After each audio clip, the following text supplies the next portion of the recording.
மொழியாய் தெரிந்தவளே, மொழியாய் வந்த நிறையே, வள்ளுவன் உரைத்த உரையே, உடம்பில் உயிருள்ள வரையே, தமிழே நீ எனக்கு இறையே. 1000 ஆண்டுகள் ஆனாலும் வாசம் மாறா புன்னை இவள், 1000 மொழிகள் வந்தாலும் அத்தனை பேருக்கும் அன்னை இவள். பருவம் மாறா குமரி இவள், பட்டினத்தாரையும் மயக்கியவள். தமிழே உலகின் முதல் மொழி, இவள் தானாய் வளரும் பெருவெளி, எல்லா மொழியும் அதன் வழி, இவள் தாய்மொழிக்கெல்லாம் தாய்மொழி. அன்னை தமிழை உங்கள் அத்தனை பேரினுடைய பெரிய கைதட்டலோடு, பரவாயில்ல கைதட்டலாம், பேய் படம் பார்க்குற மாதிரி பார்க்கப்படாது. இந்த தம்பி ஏதோ வேட்டி சட்டை கட்டிட்டு வந்துட்டு தமிழ் பாடம் எடுக்க போறியா ஏங்கா? வரும்போதே ஒரு அக்கா வைப்ரேஷன் போர்ட்லேயே இருந்துச்சு, தம்பி நீங்க தானே அப்படின்னு. நமக்கு பார்க்கறதுக்கே பயம். வரும்போது ஒரு டீ கடை இல்லைங்க, டீ குடிச்சுக்கிட்டு இருக்கும்போது ஒரு அக்கா வைப்ரேஷனோடைய ஃபோன் எடுத்துட்டு, இந்த ஃபோனில் நீங்க தானே அப்படின்னு. இந்த நீங்க தானேன்னா நான் என்னன்னு நினைக்கிறது? நீங்க தானே, நீங்க தானே சொல்லுங்க காரணே. நீங்க தானே காலையில் சன் டிவியில், ஆமா காரணே, காலையில் 8 மணிக்கு, ஆமா ஜோசியம் சொல்லுவீங்களா, அது நீங்க தானே அப்படின்ட்டு. ஜோசியம் சொல்லுவேன், இதுக்கு அந்த அக்கா திட்டிட்டு போயிருக்கேன். ஆனால் நல்லா இப்படி சிரித்து இந்த மாலை பொழுதை ஒரு மகிழ்ச்சிகரமான பொழுதாக மாற்ற வேண்டும் என்று வந்திருக்கக்கூடிய இந்த பெரம்பலூர் மக்கள் அத்தனை பேருக்கும் ஒரு பெரிய கைதட்டலோடு இந்த நேரத்தில் நன்றி பாராட்டி, எனக்கு என்ன ஒரு பெரிய சந்தோஷம்னா, அடுத்த தலைமுறையை சேர்ந்த இளைஞர்கள் வந்திருக்கீங்க பார்த்தீங்களா, உங்களுக்காக ஒரு மிகப்பெரிய ஒரு நன்றியா. இந்த காலேஜில் போய் பேச போனாலே, இன்னைக்கு இருக்கிற இந்த ஜென்சி தலைமுறைகிட்ட காலேஜில் போய் பேச போனாலே முறைச்சு பார்க்குறான். ஒரு பொண்ணெல்லாம் காலேஜில் பேசி முடிச்சா சொல்லுச்சு, அண்ணா நீங்கள் இந்த யூடியூப்ல வருவீங்களா? ஆமாம்ப்பா அண்ணே. யூடியூப்லேயே வர வேண்டியதானே, எதுக்கு எங்கள் காலேஜுக்கு வந்தீங்க அப்படின்னுச்சு. ஏம்மா அப்படின்னு. யூடியூப்னா இப்படி ஸ்வைப் பண்ணிட்டு போயிடுவோம், நேரில் முடியாதுண்ணே, 40 நிமிஷம் பேசுவேன். அந்த அக்கா அனுபவிச்சு சிரிக்கிறாங்க, அவமானப்பட்டு வந்திருக்காங்க. யாவர் கருத்தினும் எக்கருத்தே தான்வரினும் மூடர் எடுத்தினும் மூவர்தம் சொல்லினும் ஒரு கருத்தை மற்றொருவர் ஓங்கி மறுத்திடினும் உருத்தெரியாத ஒருவர் உளறி வைத்து போயிடனும் எழுத்தடுக்கி அன்னவற்றை ஏற்றி அச்சு வாகனத்தில் கொடுத்தருளும் தொழிலாளி கொள்கை பல கொண்டவனாம் தேவர் அணையவனாம் தெய்வ நிலை கொண்டவனாம் விருப்பு வெறுப்பறியா வெள்ளை மனம் பெற்றவனாம் மக்கள் மனம் மகிழ மங்கள நல் வாழ்வு கொண்டு தக்க நிலையடைய தமிழ்தாய் அருள் புரிவாள் என்று எழுத்தாளர்களையும் பதிப்பாளர்களையும் கண்ணதாசன் ஐயாவினுடைய இந்த வார்த்தையை கொண்டு வாழ்த்தி, உண்மையிலேயே எழுத்தாளர்களுக்கு ஒரு பெரிய கைதட்டல் தரணும். நான் ஐயா கிட்ட வரும்போது கூட சொன்னேன், நாமெல்லாம் வெறும் பரிமாறுறவங்க, எழுத்தாளர்களும் பதிப்பாளர்களும் தான் இந்த புத்தக திருவிழாவினுடைய உயிர் நாடிகள். இத்தனை எழுத்தாளர்கள் வந்து அத்தனை புத்தகங்களை வெளியிட்டாங்கல்ல, அத்தனை எழுத்தாளர்களுக்கும் ஒரு அரங்கு நிறைந்த கைதட்டல் நமது சார்பாக. இன்னும் பல எழுத்தாளர்கள் உருவாக வேண்டும். ஏன் தெரியுமா? இந்த எழுத்தாளர்களும் பதிப்பாளர்களும் தான் அடுத்த தலைமுறையை காப்பாற்றி தருபவர்கள். உண்மையை சொல்லட்டுமா, இந்த உலகத்திலேயே பாவப்பட்ட பெற்றோர்களுக்கான தலைமுறை எது தெரியுமா? பாவப்பட்ட பெற்றோர்கள் யார் தெரியுமா? இந்த 80-90களில் பிறந்து இந்த தலைமுறைக்கு பெற்றோரா இருக்கோம் பார்த்தீங்களா, இந்த ஜென்சி தலைமுறைக்கு பெற்றோரா இருக்கோம் பார்த்தீங்களா, உலகத்திலேயே பாவப்பட்ட பெற்றோர்கள்னா நாங்க தான். கரெக்டா அனுபவிச்சு கைதட்டுறாங்க, ஆமா அப்படின்னு. ஏன் தெரியுமா? எங்களை பெற்றவர்கள்ட்ட நாங்கள் எதிர்த்து பேசினதே கிடையாதுங்க. எங்களை பெற்றிருந்தாங்களா, அவங்கள எதிர்த்து பேசினதே கிடையாது. நாங்கள் ஒன்று பெற்றிருக்கோம் பாருங்க, அது எங்களை பேச விட்டதே கிடையாது. என் பையன் 6வது படிக்கிறான், அவன்கிட்ட கேட்குறேன், தமிழ் எழுத்து எத்தனைடான்னேன் பையன்கிட்ட. தமிழ் எழுத்து எத்தனைடானே? அவன் சொன்னா, உயிர் எழுத்து, மெய்யெழுத்து, உனக்கு மானா பிறந்தது என் தலையெழுத்து அப்படின்னா. உட்கார வச்சு தமிழ் பாடமா எடுக்கிறேயா? இந்த தலைமுறைக்கு கொண்டு போய் தமிழை சேர்க்கணும்னு முயற்சி பண்றோம் பாருங்க. அதற்கு எழுத்தாளர்கள் தான் எங்களுக்கு மிகப்பெரிய ஒரு உதவியாக, அடுத்த தலைமுறைக்கு இருக்கக்கூடிய பெரிய காவலர்கள் எழுத்தாளர்கள். அவங்களுக்காக ஒரு பெரிய நன்றி. இந்த காலேஜில் ஸ்கூல்லலாம் போய் பேசுகிறோமே சார், ஒரு ஸ்கூலில் போய் கேட்குறேன், தமிழ் 3 வகைப்படும் என்னடான்னு. ஒரு பையன் சொல்கிறான், தமிழ் செல்வி, தமிழ் அழகி, தமிழரசி. இந்த தலைமுறைக்கு தமிழை கடத்தி விட மாட்டோமா? இந்த புத்தக திருவிழா எதற்காக பாண்டாங்க? எதற்காக இந்த புத்தக திருவிழா? இந்த புத்தகம் எது தெரியுமா? யாரோ ஒருவருக்கு வரம் கிடைப்பதற்காக யாரோ ஒருவர் செய்யக்கூடிய தவம் இந்த புத்தகம். யாரோ ஒருவன் சிகரம் ஏறுவதற்காக யாரோ ஒருவர் படக்கூடிய சிரமம் இந்த புத்தகம். யாரோ ஒருவருக்கு லாபம் கிடைப்பதற்காக யாரோ ஒருவர் செய்யக்கூடிய முதலீடு இந்த புத்தகம்.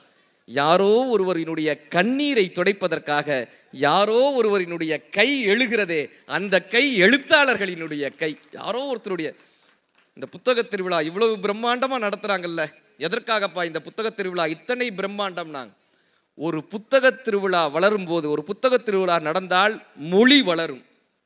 மொழி வளர்ந்தால் இனம் மிளிரும், இனம் மிளிர்ந்தால் தலைமுறை வளரும், இந்த தலைமுறை வென்றால் நாளை இந்த தமிழ் படை ஜெயிக்கும் என்கிற ஒரு மாபெரும் நம்பிக்கையோடு, எங்கள் தமிழ் படை ஜெயித்து விடாதா என்கிற ஒரு மாபெரும் நம்பிக்கையோடு இந்த புத்தக திருவிழாவை மாவட்டம் தோறும் நடத்தி கொண்டிருக்கக்கூடிய, அத்தனை மாநிலங்களுக்கும் உதாரணமாக நடத்தி கொண்டிருக்கக்கூடிய தமிழக அரசிற்கு ஒரு பெரிய கைதட்டலோடு இந்த நேரத்தில் நன்றி பாராட்டி, இந்த அற்புதமான புத்தக திருவிழாவை நடத்தி கொண்டிருக்கக்கூடிய பெரம்பலூர் மாவட்ட நிர்வாகத்தின் மாவட்ட ஆட்சி தலைமையாக அம்மா அமர்ந்திருக்காங்க மேடையில். ரொம்ப ரொம்ப நன்றி. நல்ல ஒரு பிரம்மாண்டமான ஒரு புத்தக திருவிழா. இத்தனை பேர் அமர்ந்து ரசிக்கக்கூடிய, எங்கள் மாவட்டத்தில் பெரிய அறிஞர்களை உருவாக்கிவிட வேண்டும் என்கிற பெரிய கனவோடு இந்த புத்தக திருவிழாவை நடத்தி கொண்டிருக்கக்கூடிய மாவட்ட ஆட்சி நிர்வாகத்தை சேர்ந்த அத்தனை பேருக்கும், ஆட்சி தலைவர் அவர்களுக்கும் ஒரு பெரிய கைதட்டலோடு இந்த நேரத்தில் நன்றி பாராட்டி, பெரம்பலூர் மக்கள் பண்பாட்டுக் கழகம் மற்றும் பப்பாசி நிறுவனத்தினுடைய தலைவர் அவர்களுக்கும் செயலாளர் அவர்களுக்கும், இந்த புத்தக திருவிழாவை மாவட்டம் தோறும் தனது தோளில் எடுத்து நடத்தி கொண்டிருக்கக்கூடிய இந்த பப்பாசியினுடைய அத்தனை பெரியோர்களுக்கும் ஒரு பெரிய அரங்கு நிறைந்த கைதட்டல். சார், உண்மையிலேயே சந்தோஷமா இருக்கு. இந்த பெரம்பலூர்ல சாதாரண மண் கிடையாது. இந்த பெரம்பலூர் எப்படிமா, காவேரியின் கரங்கள், காவேரியின் கரங்கள் கனிவை கொடுக்கிறது. பெரம்பலூர் காவேரியின் கரங்கள் கனிவை கொடுக்கிறது. ரஞ்சன் கோட்டை வரலாற்றை உரைக்கிறது. காவேரியின் கரங்கள் கனிவை கொடுக்கிறது. ரஞ்சன் கோட்டை வரலாற்றை உரைக்கிறது. மக்கள் மனங்கள் மகிழ்ச்சியாய் இருக்கிறது. பச்சை மலை போல் பசுமையாய் செழிக்கிறது. சாத்தனூரில் மரங்கள் பாறையாய் இருக்கிறது. சாத்தனூரில் மரங்கள் பாறையாய் இருக்கிறது. இந்த பெரம்பலூரில் மக்கள் மனங்கள் பாரியாக இருக்கிறது. மக்கள் மனங்கள் பாரியாக இருக்கிறது. பெரம்பலூரில் ஆழ்கடல் இல்லை, பெரம்பலூரில் ஆழ்கடல் இல்லை, ஆனால் அறிவுக்கடல் இருக்கிறது. அதனால் தான் புத்தக திருவிழா இங்கு 10 ஆண்டாய் ஜெயிக்கிறது. பெரம்பலூரில் ஆழ்கடல் இல்லை, அறிவுக்கடல் இருக்கிறது. அதனால் தான் புத்தக திருவிழா இங்கு 10 ஆண்டுகளாய் ஜெயிக்கிறது. உண்மையிலேயே ஒரு பெரிய மகிழ்ச்சி. கைதட்டின 4 பேருக்கு நன்றி. உங்க ஊரை பத்தி தான் கவிதை எழுதிட்டு வந்திருக்கேன். ஒருத்தர் நம்ம ஊரை பத்தி கவிதை எழுதிட்டு வந்திருக்கானே, இப்பதான் நீங்க சீரியல் டிஸ்கஷன் நடத்திக்கிட்டு இருக்கீங்க. பரவாயில்ல. ஒரு புத்தக திருவிழாவில் போய் முன்னாடி ஒருத்தருங்க ஒரு புக்கு வச்சிருக்காரு, கையில் மிளகா பஜ்ஜி வச்சுருந்தாங்க. பேசிகிட்டு இருக்கும்போது எப்படி அந்த புத்தகம் எப்படி இருக்குன்னு அந்த பையன் சொன்ன, உப்பு கொஞ்சம் கம்மியாக இருக்குன்னா. எது மிளகா பஜ்ஜி? நல்ல முன்னாடி உட்காந்து நல்லா ரசிக்கக்கூடிய மக்கள் மத்தியில் பேசுவதில் ஒரு பெரிய மகிழ்ச்சி. இதில் இன்னொரு பெரிய சந்தோஷம் என்னன்னா, இந்த மேடையில் உட்காருவதற்கு எனக்கு கொஞ்சம் பயமாகவே இருந்தது. மேடையில் உட்காருவதற்கு உண்மையிலேயே நாம் தகுதியானவர்களா என்று நினைக்கும் அளவிற்கு, யார் தருவார் இந்த அரியாசனம், புவி அரசோடு எனக்கும் இந்த செரியாசனம்னு ஒரு பாடல் வந்ததில்லை. ஐயாவினுடைய அந்த கவிதைகள்லாம் படித்து மேற்கோளாக பேசியவர்கள் நாங்கள். ஐயாவின் பக்கத்தில் அமருவதற்கு, அதாவது ஒரு திரியால் ஏற்றப்படும் சுடரை, திரியால் ஏற்றப்படும் சுடரை விளக்கு தருகிறது. திரியால் ஏற்றப்படும் சுடரை விளக்கு தருகிறது. கவியால் ஏற்றப்படும் சுடர்தான் வாழ்க்கை விளக்கத்தை தருகிறது. அப்படி தனது கவி சுடர் மூலமாக எத்தனையோ பேர் வாழ்க்கையில் விளக்கேற்றி வைத்த எங்கள் கவிதை பித்தன் ஐயா அவர்களுக்கு ஒரு பெரிய கைதட்டலின் மூலமாக இந்த நேரத்தில் நன்றி பாராட்டி, அடுத்ததாக எங்க அக்கா பட்டிமன்றத்தில் நாயகி, பட்டிமன்றத்தில் நாயகி, பாட்டு மன்றத்தில் பாடகி, கம்பன் கழகத்தில் சேவகி, தெய்வ உரையில் தேவகி, அவர்கள்தான் எங்கள் புதுக்கோட்டை பாரதி. மிகப்பெரிய ஒரு பேச்சாளர். அவர்களெல்லாம் பார்த்து பார்த்து பார்த்து கவலைப்படாங்க, தமிழ் பாடம் எடுக்க போறதில்லை, பூமருன்றாங்க. ஏதாவது இந்த மாதிரி கவிதை சொன்னார், பிரதர் பூமர். நல்ல ஒரு அற்புதமாக தமிழை கொண்டாடக்கூடிய இந்த தருணத்தில் எதுக்காகப்பா இந்த புத்தக திருவிழான்னாங்க. உண்மையிலே கேட்டா, நாமெல்லாம் வாழ்கிறோம், ஆனால் வாழ்கிறோமான்னு ஒரு கேள்வி வருது இல்லை? கரெக்டா? இப்போ ஒரு ஃபங்க்ஷன் நடந்துருச்சு, ஏதோ ஒரு பொங்கலோ ஃபங்க்ஷன் ஆயிடுச்சுன்னா என்ன பண்ணுறோம், நம்ம இப்போ புத்தக திருவிழாக்கு வரோம், உடனே ஒரு செல்ஃபி எடுத்து ஸ்டேட்டஸ் போட்டுருவோம்ல, சிரிச்சுக்கிட்டே இருக்கிற மாதிரி ஒரு ஸ்டேட்டஸ் போடுறோம்ல. ஒரு பொங்கல் முடிஞ்சிருச்சுன்னா அப்படி எல்லாரும் ட்ரெஸ் மாட்டிட்டு ஒரு ஸ்டேட்டஸ் போடுறோம்ல. உண்மையிலேயே இந்த குடும்பத்தில் மகிழ்ச்சியாக வாழ்கிறோமான்னு ஒரு கேள்வி வருது இல்லை? எல்லார் வீட்லேயும் ஃபேமிலின்னு ஒரு குரூப் இருக்கா? வாட்ஸ்அப்பில் யாரும் யார்ட்டையும் பேசுகிறதே கிடையாது. இந்த குரூப்பில் தான் பேசிக்கிறாங்க ஃபேமிலியில். அம்மா தோச்சா ரெடியா, அந்த அம்மா அங்கேயும் அனுப்புது, தோச்சா ரெடி, உனக்கும் கிடையாது உங்கள் அப்பனும் கிடையாது, 2 பேரும். உண்மையிலேயே ஸ்டேட்டஸ் போடுகிறோமே, மகிழ்ச்சியாக இருப்பது போல ஸ்டேட்டஸ் போடுறோம்ல, ஆனால் மகிழ்ச்சியாக இருக்கிறோமா? நாமெல்லாம் வாழ்கிறோம், ஆனால் வாழ்கிறோமான்னு ஜெயகாந்தன் ஒரு கேள்வி கேட்பார். நாம் நினைக்கின்ற வாழ்க்கைக்கும், நாம் எப்படி வாழ வேண்டும் என்று நினைக்கின்ற வாழ்க்கைக்கும் நாம் எப்படி வாழ்கிறோமோ இந்த வாழ்க்கைக்கும் இடையிலான ஒரு போராட்டத்திலேயே நம் வாழ்க்கை முடிவடைஞ்சிருது. என்ன நல்ல மகிழ்ச்சியா இருக்கிற மாதிரி காட்டிக்கிறோம் சார். பொங்கல் அப்ப என் ஒய்ஃபு மஷ்ரூம்ல பொங்கல் பண்ணாங்கய்யா. இந்த யூடியூப்பை பார்த்துட்டு அம்மா சிரிக்கிறாங்க. மஷ்ரூம்ல பொங்கல் பண்ணாமா? வெண்பொங்கல் கேள்விப்பட்டிருக்கோம், எங்க வீட்டில் மஷ்ரூம் பொங்கல். அதை பண்ணி போட்டோ எடுத்து ஸ்டேட்டஸ்ல போட்டாங்க. 250 பேர் லைக் பண்ணா. நான் பண்ணலையே, மற்றவெல்லாம் அதை பார்த்தவே, நான் தான் அதை சாப்பிட்டவே. ஸ்டேட்டஸ் போட்டுக்கிறோங்க நம்ம எல்லாம் சந்தோஷமா, எங்கள் வீட்டில் எல்லா நாளும் கார்த்திகைன்னு ஸ்டேட்டஸ். ஆனா சிரிக்கிறோமா? அவ்வளவு மகிழ்ச்சியாக இருக்கிறோமா? இந்த வாழ்க்கை போராட்டமானதா? இந்த வாழ்க்கை சவாலானதா? இந்த வாழ்க்கை கஷ்டமானதா? இந்த வாழ்க்கை இத்தனை துயரங்களானதா என்றால் ஆம் என்று சொல்லி இந்த வாழ்க்கை கடந்து போய் கொண்டே இருக்கிறது. கரெக்டா? திரும்பி பார்த்தோம்னா 10 வருடம் ஓடிடுது. கண்ணதாசன் ஐயா சொல்லுவாரு, பிறப்பிலும் அழுதேன், வந்து பிறந்த பின் அழுதேன், வாழ்க்கை சிறப்பிலும் அழுதேன், சேர்ந்த சிலரால் அழுதேன், சீசரின் தாயோ சிறப்புடன் பெற்றாள், நாசரின் தாயோ நயமுடன் பெற்றாள், காமராசரின் தாயோ நாட்டிற்காக பெற்றாள், என்னை பெற்றவளோ நான் அழுவதற்காக பெற்றாள். வானம் அழுவது மழையாகும் போது, வையம் அழுவது பனியாகும் போது, கானம் அழுவது கலையாகும் போது, கவிஞன் அழுதால் அது கவிதையாகிறது. கண்ணீர் வழி சூரியும் உப்பு, இந்த கண்ணீர் வழி சூரியும் உப்பு கடலால் வருவதில்லை. மண் வழி வரலாம், பெற்ற மகன் வழி வரலாம், சேர்த்த பெண் வழி வரலாம், செய்த பழிவலி வரலாம். நான் செய்த கண்ணீர் உப்பு எல்லாம் என் நண்பர்களால் வந்ததுன்னு கண்ணதாசன் ஐயா எழுதியிருப்பார். அவர் கேட்பாரு, கடவுள்கிட்ட போய் என்னையா கேட்கறது? கோயிலுக்கு போனா என்னெல்லாமோ கேட்கறான்ல. கரெக்ட். 1 ரூபாய் போட்டு 9000 வேண்டுகோள் வைக்கிறாங்க. சில பேர் கோயிலுக்கு போனா சாமிக்கு பயமா இருக்கு, ஐயோ இவன் வந்துட்டானே.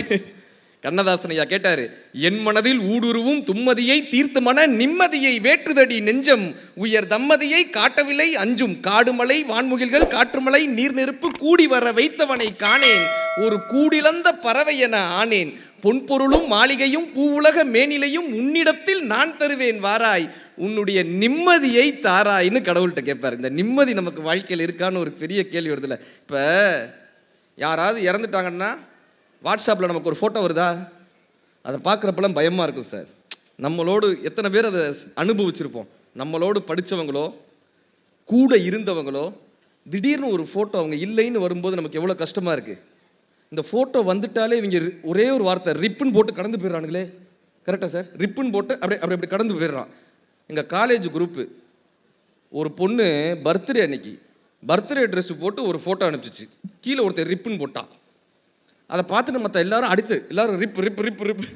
இந்த இன்னைக்கு சொல்லிட்டு போறேங்க, இறந்தவர்கள் ரெஸ்ட் இன் பீஸ், எது வேணாலும் இருந்துட்டு போட்டோம், ரெஸ்ட் இன் பீஸ், இறந்தவர் அமைதியாகவே இருந்துட்டு போட்டோம். வாழ்றவர்கள் நிம்மதியாக வாழ்றாங்களான்றதான பெரிய விஷயம். இனிமேல் நாம் செய்ய வேண்டிய பெரிய விஷயம் தெரியுமா?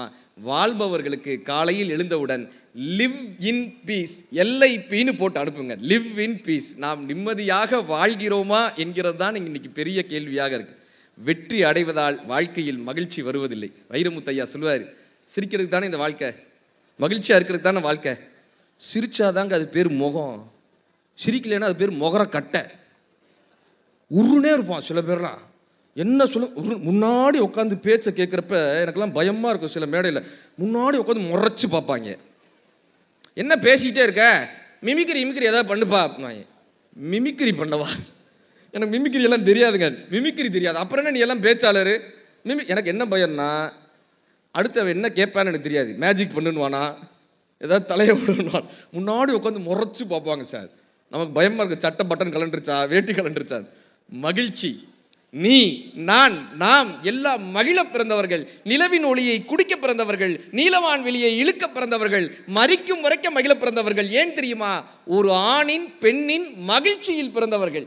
மகிழ்ச்சி இல்லையே அலைகள் கொண்டு ஜலரந்தம் பாடுமா கடல், இடிகள் கொண்டு தம்பட்டம் தட்டுமா வானம், வீட்டிற்கு திரும்பி வருமா வெளியூர் சென்ற காற்று, உதிர்ந்து இலைகள் உதிர்ந்து நலிந்து வெயிலில் நலிந்து அளந்து கொழுந்து எழுந்து சித்திரை மாதம் தாவர வர்க்கம் முத்திரை காட்டி முகிழ்ப்பதெல்லாம் மகிழ்ச்சி மகிழ்ச்சி மகிழ்ச்சின்னாரு வைரமுத்தையா. சந்தோஷமா வாழணும் இல்லைங்க. ஒரு குழந்தை அந்த பிறந்த குழந்தைய சிரிக்க வைக்கிறதுக்கு நம்ம என்னங்க பண்ணுவோம்? ஒரு பிறந்த குழந்தைய சிரிக்க வைக்கிறதுக்கு 20 ரூபாய் கிளுகிழுப்பு வைப்பாங்களா? எடுத்துட்டு போய் இப்படி ஆட்டினா குழந்தை விழுந்து சிரிக்குமா? சிரிக்க வைக்கிறதுக்கு எதுவுமே தேவையில்லை, சிரிக்குமா? அதே கிளுகிழுப்பு எடுத்துட்டு போய் ஒரு 80 வயசு தாத்தா முன்னாடி இப்படி ஆட்டி புளிச்சுன்னு கணத்துல விடுவார். ஆனா 80 வயசுக்கு முன்னாடி சிரித்தவர்கள் தானே அதே தாத்தா. வாழ்க்கை வாழ வாழ வாழ சிரிப்பை தொலைச்சிடுறோமே, மகிழ்ச்சியை தொலைத்துடுறோமே.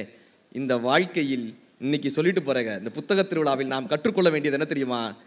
வெற்றி அடைவதால் வாழ்க்கையில் மகிழ்ச்சி வருவதில்லை, மகிழ்ச்சியாய் வாழ்வதுதான் இந்த வாழ்க்கையினுடைய வெற்றியே. ஒவ்வொரு நொடியும் மகிழ்ச்சியாக வாழ்வதுதான் வெற்றியே. கெவின் கார்ட்டர்னு ஒரு பெரிய போட்டோகிராஃபர் இருந்தார். கெவின் கார்ட்டர், நீங்க கூகுளில் போய் அடிச்சு பாருங்க கெவின் கார்ட்டர்னு. அவருக்கு என்ன ஒரு பெரிய கனவுனா, புலிட்சர் அவார்டுன்னு சொல்லுவாங்க. இந்த போட்டோகிராஃபியில் ஒரு அவார்டு, புலிட்சர் அவார்டு. இந்த அவார்டு வாங்கிடணுன்றது அவருடைய மிகப்பெரிய வாழ்வினுடைய லட்சியமாக இருந்தது. எப்படியாவது போய் இந்த அவார்டு வாங்கிடணும்பான். சவுத் ஆப்பிரிக்காவில் பெரிய பஞ்சம் இருந்த தருணம். அந்த தருணத்தில் நீங்கள் இந்த கூகுளில் இந்த ஃபோட்டோ பார்த்துருக்கலாம். பசி, வறுமை, ஒரு 1.5 வயசு குழந்தை இந்த வறுமையில் கிடக்க, எலும்பும் தோளுமா ஒரு குழந்தை. இவங்க கவர்மெண்ட்லேருந்து சாப்பாடு கொடுக்கறதுக்கு ஒரு ஜீப் போகும்ல, அதில் இவரும் ஃபோட்டோ எடுக்கிறதுக்காக போனார். அந்த குழந்தைல பசி, அதுக்கு சாப்பிட்றதுக்கு வழி இல்லை. இந்த கவர்மெண்ட் கொடுத்த உணவு பொட்டலம் கீழே கிடக்கு. எந்திரிச்சு போய் அந்த குழந்தையால் எடுக்க முடியல. எலும்பும் தோளுமா இருக்கிற குழந்தை நகண்டு நகண்டு போய் அந்த சாப்பாடு எடுக்க போகுது. பக்கத்தில் ஒரு கழுகு நிற்கிது, பெரிய கழுகு. அந்த ஃபோட்டோ பார்த்துருக்கீங்களா? கூகுளில் இருக்கும் அந்த ஃபோட்டோ, முடிஞ்சா பாருங்க. கழுகு இப்படி நிற்கும். இப்போ அவர் என்ன பண்ணிட்டார், அந்த கழுகு எப்படா இந்த குழந்தை சாகும் சாப்பிடலான்னு சாப்பிடலான்றதுக்காக அந்த கழுகு நிற்கிது. இந்த குழந்தை போய் சாப்பாடு எடுக்க போகுது. கெவின் கார்ட்டர் இந்த ஃபோட்டோ எடுத்துட்டார். நியூயார்க் டைம்ஸில் இந்த ஃபோட்டோ வந்தது. மிகப்பெரிய அளவில் அந்த ஃபோட்டோ பேசப்பட்டது. அவர் எதிர்பார்த்த புலிட்சர் அவார்டு என்கிற அந்த அவார்டு அந்த ஃபோட்டோகிராஃபிக்கு கிடச்சிருச்சு. அதானே அவர் வாழ்க்கையில் நினச்சது, அதானே அவருடைய வெற்றி. கிடச்சிருச்சுல, வெற்றி கிடச்சிருச்சுல. இப்போ அவருக்கு எவ்வளோ சந்தோஷமாக இருக்கணும். அந்த வெற்றி கிடைத்ததுனாலேயே அவருக்கு மிகப்பெரிய ஒரு சோர்வு ஏற்பட்டது. அந்த மனிதன் தற்கொலை செய்து கொண்டான். ஏன் தெரியுமா? இந்த அவார்டெல்லாம் வாங்கிட்ட சரிப்பா, இந்த ஃபோட்டோவை பார்த்து அத்தனை பேரும் கேட்ட கேள்வி என்ன தெரியுமா? அந்த குழந்தை என்னாச்சு கேட்பாங்களா? அந்த குழந்தை என்னாச்சு? சாப்பாடு எடுத்து நீ கையில் கொடுத்தியா, இல்லை அந்த கழுகையாவது விரட்டி விட்டியா? எதுவுமே. அவர் ஃபோட்டோ எடுத்துகிட்டு வந்துட்டார். விரட்டி விட்டியா? அவருக்கு எதுவுமே பண்ணலை, ஃபோட்டோ எடுத்துகிட்டு வந்துட்டார். அவர் அந்த புகைப்படத்தை பார்த்து கழுகை விரட்டிக்கிட்டே இருக்கார். மன ரீதியாக பாதிக்கப்பட்டு கெவின் கார்ட்டர் தற்கொலை செய்து கொண்டார் என்பது வரலாறு. வெற்றி அடைவதால் மகிழ்ச்சி வருவதே இல்லைங்க, வெற்றி அடைகிறதுனால மகிழ்ச்சி வர்றதே இல்லை. கவிக்கோ தான் சொல்லுவார், மனித வடிவத்தில் பிறந்த நாம், நம் பண்பால் மனிதனாக வாழ்வதற்கு கொடுக்கப்பட்ட வாய்ப்பின் பெயர் தான் இந்த வாழ்க்கைன்னர் கவிக்கோ. மனித வடிவத்தில் பிறந்துட்டோம், மனுஷனா வாழ்றோமான்னு ஒரு கேள்வி வருது இல்லை? இப்போ இதை புத்தகங்கள் தான் நமக்கு கற்றுக் கொடுக்கும். நான் சின்ன வயசுல இருக்கப்ப எங்கள் வீட்டு பக்கத்தில் சீதாக்கான்னு இருப்பாங்க, ஓட்டு வீடு. அவங்களுக்கு கணவன் கிடையாது, ரொம்ப வறுமையில் தான் குழந்தைகளை படிக்க வைக்கிறாங்க. இப்போ எல்லார் வீட்டு பக்கத்தில் இந்த மாதிரி இருப்பாங்க ஒரு சில பேர். இந்த சீதாக்கா என்ன பண்ணுவாங்க, காலையில் எந்திரிச்ச உடனே எங்கள் பெரியமாட்ட வருவாங்க ஒரு கிண்ணத்தை எடுத்துக்கிட்டு. ஏக்கா மீனாட்சி அக்கா அப்படின்ட்டு ஒரு கிண்ணத்தை எடுத்துகிட்டு வருவாங்க. ஏக்கா காப்பி பொடி கொடுக்கான்ட்டு வந்து நிற்பாங்க. எங்கள் பெரியமால காப்பி பொடி கொடுக்க மாட்டாங்க, காப்பியே கலந்து கொடுப்பாங்க. எடுத்துகிட்டு போமா அப்படின்னு காப்பி. அப்புறம் அவங்க பெரியமா அவங்களுக்கும் சேர்த்து எங்கள் வீட்டில் சமைப்பாங்க. சாப்பாடு, காப்பி எல்லாம் அப்படி போயிட்டே இருக்கும். அவங்களுக்கும் சேர்த்து தீபாவளி பொங்கல்லாம் வந்துருச்சுன்னா எங்கள் வீட்டில் தான் சமைப்பாங்க. அவங்களுக்கு ட்ரெஸ் எடுத்து கொடுக்கறதுலேருந்து எல்லாமே எங்கள் வீட்டில் அவ்வளோதான் பண்ணுவாங்க. பெரியமா ஒவ்வொன்றா கொடுத்துட்டு இந்த சாயந்தரம் ஒரு 4 மணி, அதாவது இந்த விளக்கேற்றுறதுக்கு முன்னாடி எங்கள் பெரியமா என்ன பண்ணுவாங்க, சின்னதாக ஒரு கிண்ணம் கொடுத்து போய் அந்த சீதாக்கா வீட்டில் உப்பு வாங்கிட்டு வாடான்னுவாங்க. உப்பு. நான் எங்கள் பெரியமாட்ட கேட்பேன், ஏன் பெரியமா அந்த அக்கா எல்லாம் வந்து நம்ம வீட்டில் வாங்கிட்டு போகுது, ஏன்னா நான் தான் போய் எல்லாம் கொடுத்துக்கிட்டு இருக்கணும், சின்ன பிள்ளை இருக்கிறதுனால எல்லாத்தையும் நம்ம வீட்டில் வந்து காப்பி பொடியிலேருந்து சாம்பார்லேருந்து எல்லாம் வாங்கிட்டு போகுது, நீ ஏன் பெரியமா நான் ஒரு இத்தினோண்டு கிண்ணத்தை கொடுத்து உப்பை வாங்கிட்டு வர சொல்கிறேன். அப்போ எங்கள் பெரியமா ஒரு விஷயம் சொன்னாங்க, தங்கம் அவங்க எல்லாம் நம்மக்கிட்டேருந்து வாங்கிட்டு போகிறாங்களா, அப்போ அவங்களுக்கு ஒரு தயக்கம் இருக்குமா, நம்ம போய் கேட்குறோன்னு ஒரு தயக்கம் இருக்குமா. இப்போ நாமளும் அவங்கக்கிட்ட ஏதாவது ஒன்று கேட்டோம்னா, அவங்களால கொடுக்க முடிஞ்ச விஷயம் ஒன்று நாம் போய் கேட்டோம்னா, அவங்கள கஷ்டப்படுத்தாமல் நாம் ஒன்று கேட்டோம்னா, நாமும் ஒன்று கேட்டோம் அவங்களும் ஒன்று கேட்டாங்க, கேட்குறோம் கொடுக்குறோன்ற ஒரு எண்ணம் இருக்கும்ல தங்கம். இப்படி தாண்டா வாழ்க்கையை நடத்தணும்னு எங்கள் பெரியமா கற்றுக் கொடுத்துட்டு போனாங்க. கொடுப்பதும் வாங்குவதுமாக மனித நிலையோடு இந்த வாழ்க்கையை வாழ்கிறோமான்றது ஒரு பெரிய கேள்வி வருதில்லை. இந்த மகிழ்ச்சியாக வாழ்கிறோமான்னு ஒரு கேள்வி வருதில்லை. யார் நினைவிலாவது நீ இருப்பாய் என்றால் இறந்து போ, இல்லை என்றால் உன் இறப்பிற்கு கூட அர்த்தம் இல்லைன்னார் கவிக்கோ. இந்த வாழ்க்கையை மகிழ்ச்சியாக அர்த்தம் உள்ளதாக வாழ்வதற்கு 3 விஷயங்களை வள்ளலார் கற்றுக் கொடுத்துட்டு போனார். அதைத்தான் நான் இன்னைக்கு தலைப்பாகவே கொடுத்துருந்தோம். பசித்திரு, தனித்திரு, விழித்திரு. கேட்டிருக்கீங்களா? யார் சொன்னது இது? யார் சொன்னாங்க? நான் இப்படி ஏதாவது கேள்வியெல்லாம் கேட்பேன் இப்படி முன்னாடி இருந்தாக்க. பசித்திரு, தனித்திரு, விழித்திரு. யார் சொன்னாங்க? ஆளாளுக்கு ஒன்று ஒன்று சொல்றீங்களே. விவேகானந்தர், வள்ளலார். பரவாயில்ல, ஒரு மேடையில் கேட்டப்ப நம்மால ரஜினிகாந்த்ட்டான், அதுக்கு நீங்க எவ்வளவோ பரவாயில்ல.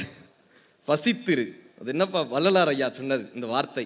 ஆனா நம்ம தெரியலன்னா கூட யாரையாவது ஒருத்தரை சேர்த்துருவோம். சுபாஷ் சந்திரபோஸ் சொன்னார், அப்துல் கலாம் சொன்னார்னு ஏதாவது ஒரு வார்த்தையை சேர்த்துடுறோம்ல.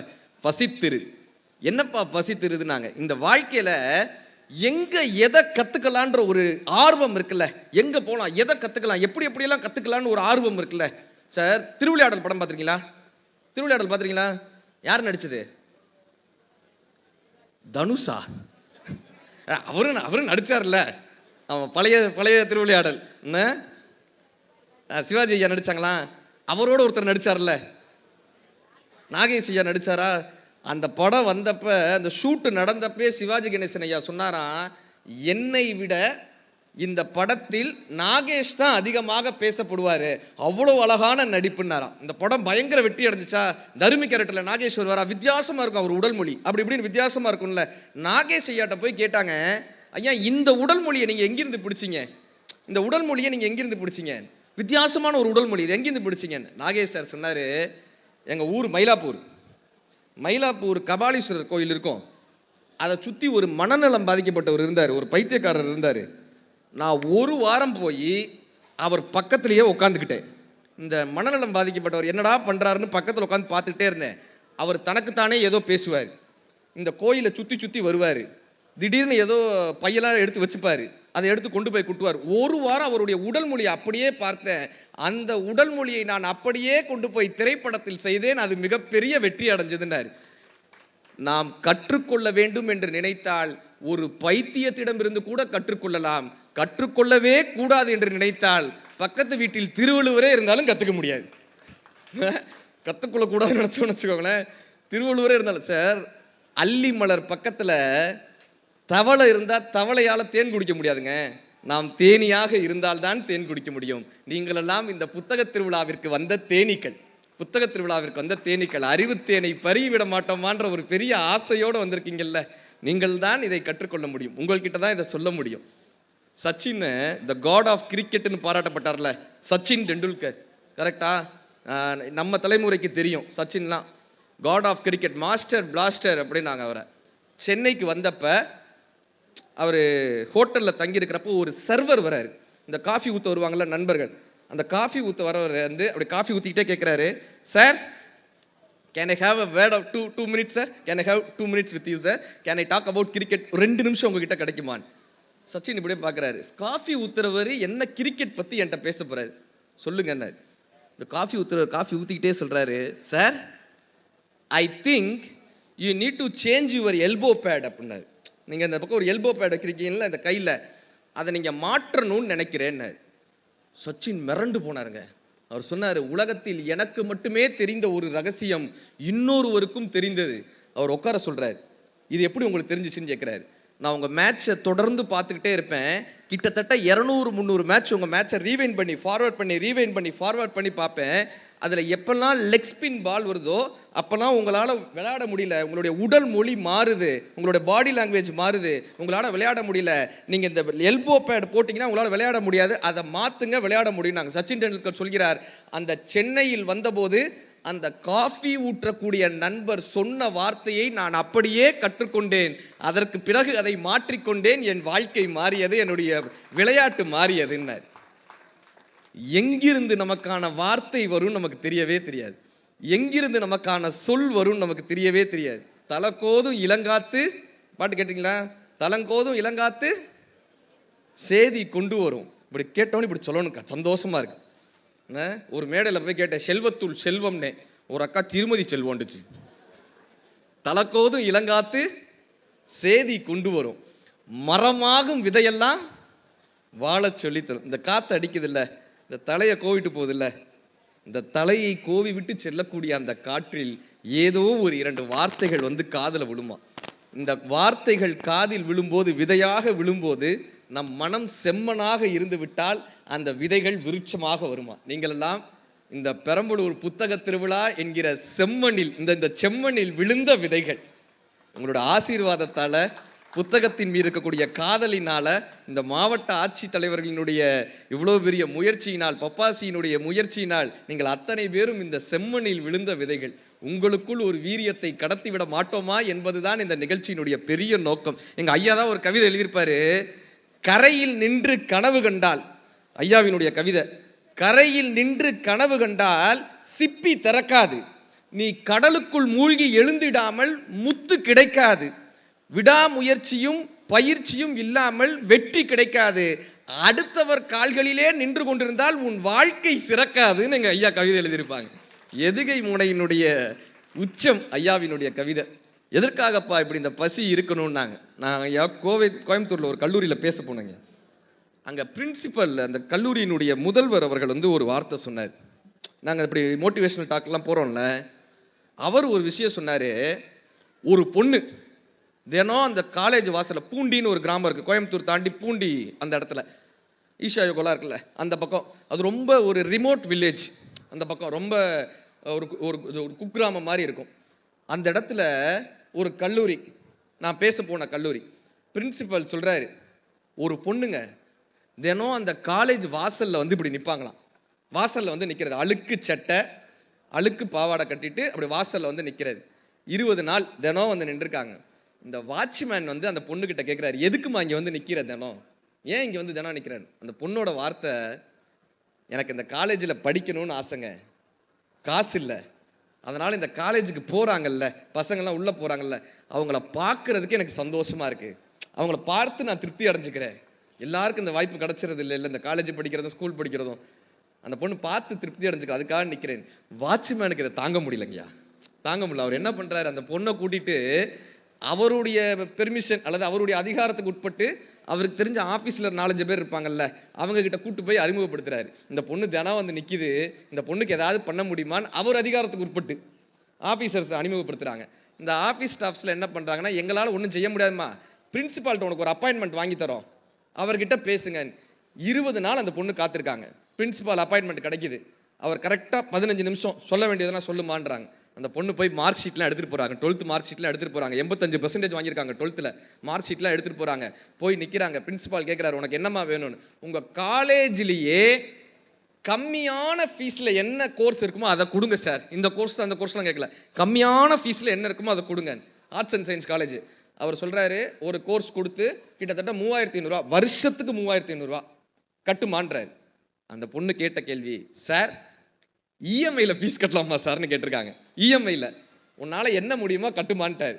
100 ரூபா. பிரின்சிபல் சொல்றாரு, 100 ரூபா 200 ரூபா 300 ரூபான்னு வருஷம் 3500 ரூபா அந்த பொண்ணு கட்டிட்டாங்க.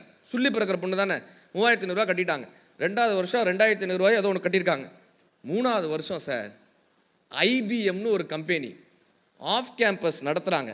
அந்த கல்லூரியில ஒரு லைப்ரரி இருக்கு, அந்த லைப்ரரியில ஒரே ஒரு கம்ப்யூட்டர் இருக்கு, அதுல மட்டும்தான் இன்டர்நெட் இருக்கு. இந்த கலைவாணி என்ன தெரியுமா பண்ணியிருக்காங்க, தன்னுடைய கல்லூரி நேரங்கள் போக மற்ற நேரம் அத்தனை நேரம் அந்த லைப்ரரியில் உட்காந்துருக்காங்க, தொடர்ந்து வாசிச்சிருக்காங்க, அந்த இணையதளத்தை சரியான முறையில் பயன்படுத்தியிருக்காங்க. 3வது வருடத்தில் அந்த ஐபிஎம் நடத்திய அந்த ஆஃப் கேம்பஸ்ல கிட்டத்தட்ட 4000 பேர் பங்கேற்ற அந்த ஆஃப் கேம்பஸ்ல அந்த கல்லூரியிலேயே இந்த கலைவாணி என்கிற இந்த பெண், சுள்ளி பிறக்கிற பெண் மட்டும்தான் செலக்ட் ஆயிருக்காங்க. இன்னைக்கு சிங்கப்பூர்ல நம்ம ஊர் காசுக்கு கிட்டத்தட்ட மாதம் 3.5 லட்சம் ரூபாய் சம்பாதிக்கக்கூடிய பெண்ணாக அந்த பெண் உயர்ந்து நிற்கிறாங்க. அவங்க பிரின்சிபால் சொன்ன விஷயம் என்ன தெரியுமா, இது வெற்றி கிடையாது. அவங்க பிரின்சிபால் சொன்ன விஷயம், அந்த பொண்ணு சார் இன்னைக்கு ஜெயிச்சது மட்டும் இல்ல, சுள்ளி பிறக்கக்கூடிய பெண் ஜெயிச்சது மட்டும் இல்ல, தன் கிராமத்தில் இருந்து இன்னும் 7 பெண் பிள்ளைகளை எங்கள் கல்லூரியிலேயே அந்த மாணவி படிக்க வைத்துக் கொண்டிருக்கிறாள், இதுதான் அவளுடைய வெற்றியினர். மன்னனும் மாசற கற்றோனும் சீர்தூக்கின் மன்னனிலும் கற்றோனே சிறப்பு, மன்னனுக்கு தன் தேசம் இல்லாமல் சிறப்பில்லை, கற்றோனுக்கு. சொல்லியிருக்கோம்ல, நம்ம வாசிக்கிறோம்ல, இது நமக்கான தளம் மட்டும் இல்லைங்க. நம்ம படிக்கும்போது என்ன பண்ணுவோம், யாரோ ஒரு நண்பர்கிட்ட 2 வார்த்தையை சொல்லுவோம்ல, இறை அன்பு ஐயா இப்படி எழுதியிருக்காருங்க, சுகிசிவம் ஐயா இந்த வார்த்தையை சொல்லியிருக்காருங்க, கவிதை புத்தன் ஐயா இந்த கவிதையை கொடுத்திருக்காருங்க, இவங்க இந்த வார்த்தையை எழுதியிருக்காங்க சொல்றோம்ல, அந்த வார்த்தை அவர்களுடைய மனதை மாற்றுங்க. அதுக்காக நம்ம வாசிக்கணும். யாரோ ஒருவருக்கு நாம் ஒளியாக இருப்போம், உடனே அவங்க அந்த புத்தகத்தை எடுத்து பார்ப்பாங்க, பசித்திரு பசித்திரு பசித்திரு. ஏதோ ஒரு வகையில் நமக்கான பசி இருந்து கொண்டே இருக்கணும். ஒரு அறையில 4 மெழுகுவத்தி இருந்தது. 4 மெழுகுவத்தி காத்தடிச்சிச்சு. மெழுகுவத்தி உடனே அடைஞ்சிச்சு. அந்த மெழுகுவத்தியின் பெயர் பணம். உடனே அடைஞ்சிருச்சு. 2வது மெழுகுவத்தி கொஞ்ச நேரம் கழிச்சு அடைஞ்சிச்சு. அதன் பெயர் உறவு. 3வது மெழுகுவத்தி கொஞ்ச நேரம் தாக்கு பிடிச்சு அடைஞ்சது. அதன் பெயர் நட்பு. 4வது மெழுகுவத்தி எத்தனை காற்றடித்தாலும் எத்தனை புயல் வந்தாலும் அப்படியே நின்று எரிந்து கொண்டே இருந்தது. காற்றை ஜெயித்து அந்த மெழுகுவர்த்தி எரிந்து கொண்டே இருந்தது. அதன் பெயர் தன்னம்பிக்கை. அந்த மெழுகுவத்தியின் பெயர் தன்னம்பிக்கை. மற்ற 3 மெழுகுவத்தியும் அதை ஏற்றி விடுத்தது. அதிக நேரம் இருக்காது அதிர்ஷ்டம், எப்பொழுதும் கிடைக்காது சிபாரிசு, எந்நேரமும் கிடைச்சிடாது உதவி, ஆனால் எப்பொழுதும் ஜெயிக்கும் தன்னம்பிக்கை. எப்பொழுதும் ஜெயிக்கும். அந்த தன்னம்பிக்கை நமக்குள்ள வரணும்னா வாசிப்பு பழக்கம் நமக்குள்ள இருக்கணும். பசித்திருத்தல் எப்பொழுதுமே. அடுத்து என்ன பண்ணா தனித்திருத்தல், இண்டிவிஜுவாலிட்டி. நம்ம என்ன பண்றோம், தனிச்சிருக்கோம்னா போய் எங்கிட்டாவது ஓரம் தனியா உட்காந்துக்கிறது கிடையாது. தனித்திருத்தல் என்ன தெரியுமா, ஒரு சின்ன பையன், ஒரு 8 வயசு 9 வயசு இருக்கிற மாதிரி ஒரு சின்ன பையன், அவங்க தாத்தா கூப்பிடுறாரு. என்ன மாதிரியே ஒரு உத்தராட்செல்லாம் மாட்டிட்டு அந்த பையன் நிற்கிறான். தாத்தா கூப்பிடுறாரு, நீ என்ன படிக்கலான் இருக்க? சமஸ்கிருதம் படி, தேவலோகத்தில் போய் நல்லா இருக்கலாம், மேலோகத்தில் போய் நல்லா இருக்கலாம், சமஸ்கிருதம் படி. சரி, இல்லாட்டினா ஆங்கிலம் படி, பூலோகத்தில் நல்லா இருக்கலாம். நீ சமஸ்கிருதம் படிக்க போறியா ஆங்கிலம் படிக்க போறியான்னு கேட்டார். அந்த பையன் சொன்னா, நான் தமிழ் படிக்க போறேன் அப்படின்னா. டேய், சமஸ்கிருதம் படிச்சா மேல் உலகத்தில் நல்லா இருக்கலான்ற, ஆங்கிலம் படிச்சா கீழ் உலகத்தில் நல்லா இருக்கலான்ற, நீ தமிழ் படிக்கிறன்ற.